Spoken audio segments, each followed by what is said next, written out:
Rajesh Benagoria.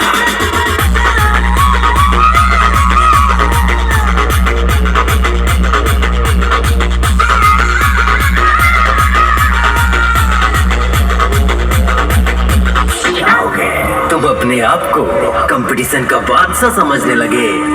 बेटा तू जब अंडे से निकला भी नहीं था ना, उसी दिन से हम कंपटीशन करते आ रहे हैं। तो क्या सोच रहा था हम नहीं आएंगे?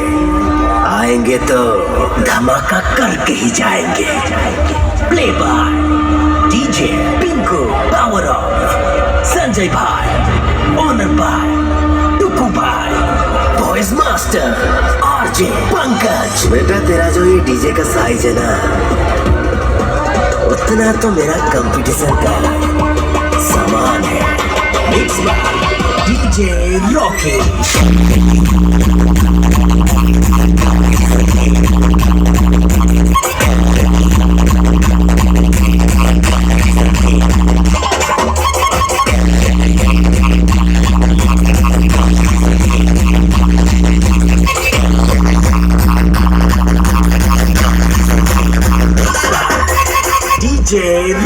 हम दूसरों से मांग मांग कर कंपटीशन नहीं करते हैं, वो तो तेरा काम है। हमसे कंपटीशन करने के लिए औकात चाहिए, और तेरा कितना औकात है ये सबको पता है। टिपली से आया है, ये सोच के कोई छोटा मोटा डीजे समझा है क्या?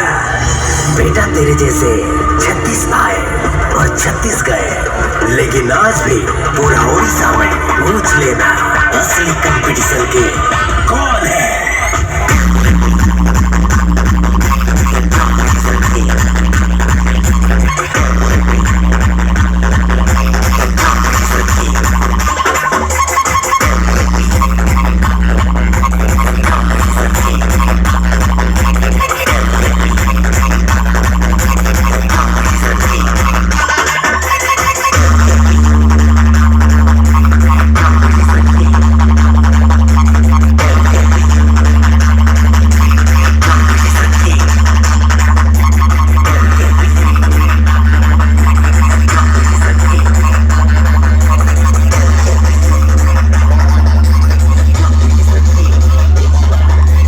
DJ Rocky,